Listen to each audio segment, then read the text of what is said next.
In case you didn't know, Macedonia is famous for its wines. They have 3 wine regions, and for the next 2 days, we're going to be exploring a few of the best wineries in the Povardarie region. That is the best wine region for quality and quantity. Behind us, we have the gates of the Tikves winery. That is the biggest winery in the country and one of the biggest in Southeastern Europe. During our September visit to Povardarie, we were fortunate enough to be there during the annual grape harvest. At Tikves, we were shown how the grapes are separated and cleaned. Winemaking has been part of Macedonian culture for more than 2,000 years. A visit to Povardarie will give you an opportunity to taste several Macedonian varieties as well as international wines. It's incredible that each one of these barrels contains around 225 liters of wine, and that's the equivalent of around 300 bottles. And the barrels aren't cheap, they're around 500 euros each. To end our visit here in Tikves Winery, we had a wine pairing with lunch. We tried a few different wines from the Balkans, also a rosé, and a 7-year-old aged rakia, which is probably the best in the Balkans. Na zdravie. Next stop of the day is Stobi Winery for a tour of their fermenting tanks and a peek at their harvesting process. Right now I'm walking inside the biggest barrel room in Macedonia, and it's located inside Stobi Winery, the youngest winery in the country. They were founded in the year 2009. They have over 600 hectares of vineyards, and right here to the right of me we have a barrel that holds over 500 liters of wine, which is around 600 bottles.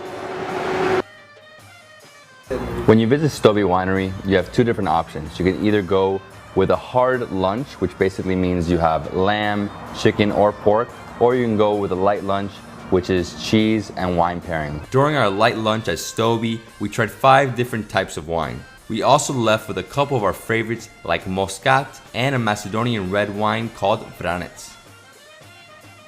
We have arrived to the village of Demir Kapia, and we're staying at Popova Kula, which means priest tower.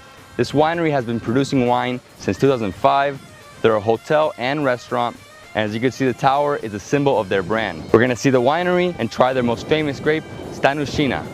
Like the other 2 wineries we visited, Popova Kula was in the midst of a harvest. We woke up at 5:30 a.m. to catch the action.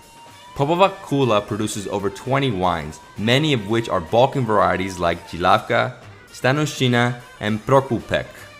The best part of Popova Kula Winery is you can stay here to get to know the wine, food, and local culture. Another thing you can experience here at the winery is you can watch a traditional folklore dance show. We're gonna watch the show and take part in the action.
Touring wineries in Macedonia's Povardarie region is a must for any wine lover in Macedonia.